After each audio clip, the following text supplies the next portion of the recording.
if you have the ability to examine your own awareness, then do so. Birth is of the mind, O Ram, and growth is mental too. And when the truth is clearly seen, it is mind that is liberated from its own ignorance. Birth is of the mind and growth is mental too. So these are notions. Birth is a notion, growth is a notion, death is a notion. All these things arise in awareness, and once we're back in touch with our awareness, then we can say that the mind is liberated. Hence, let the mind be led along the path of righteousness by the prior study of the scriptures, company of the holy ones, and the cultivation of dispassion. Dispassion means not getting caught up with these notions. Equipped with these, one should resort to the feet of a master, guru, whose wisdom is perfected. By faithfully adhering to the teachings of the master, one gradually attains to the plane of total purity. And these teachings aren't simply about following a set of rules. They're about directing the attention to its own nature. It's about direct inquiry. There's a little note further on in this section on the nature of inquiry, which is the translation of the word Vicara. I'll just read it out here.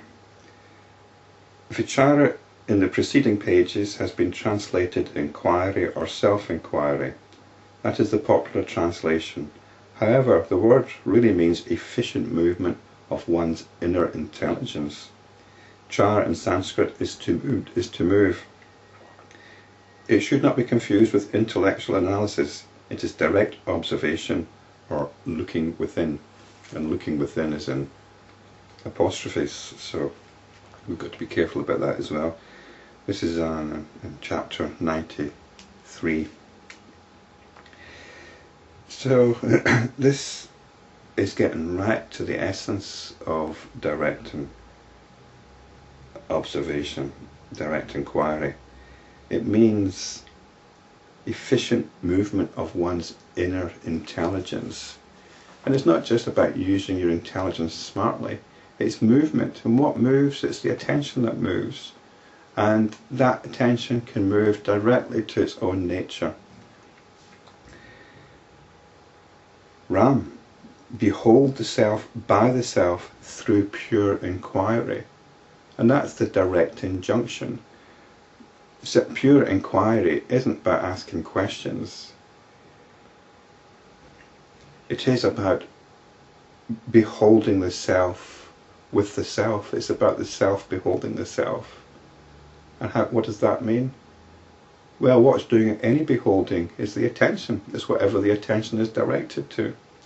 That can therefore direct itself towards itself. Turn the attention on the awareness, which is directing the attention.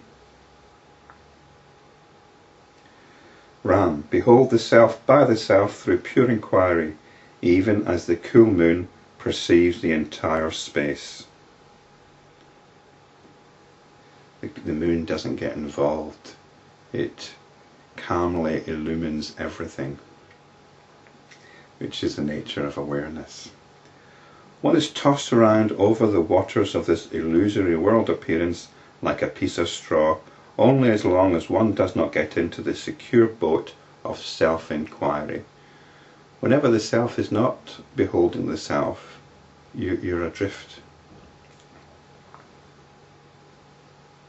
Occasionally the attention needs to go out and be involved with things, but then it's under control, it's not adrift. Then you bring the attention back. It's the attention which needs to be brought under control, and it's normally talked about as the mind that needs to be brought under control. But it's the attention which can be used, and when it's not needing to be used, we shouldn't let it be getting hijacked. We allow it to rest in itself. Even as particles of sand floating in water settle down when the water is absolutely steady, The mind of the man who has gained the knowledge of the truth settles down in total peace. Once this knowledge of the truth is gained, it is not lost. Even if a piece of gold has lain in a heap of ashes, the goldsmith finds no problem in seeing it. It won't be lost, but it can be forgotten, which is why we need to make the effort to keep retrieving it.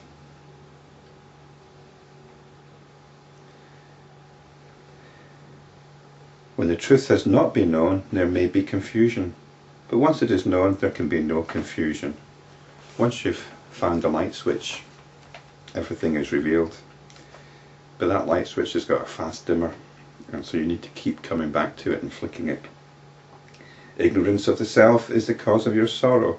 Knowledge of the self leads to delight and tranquility.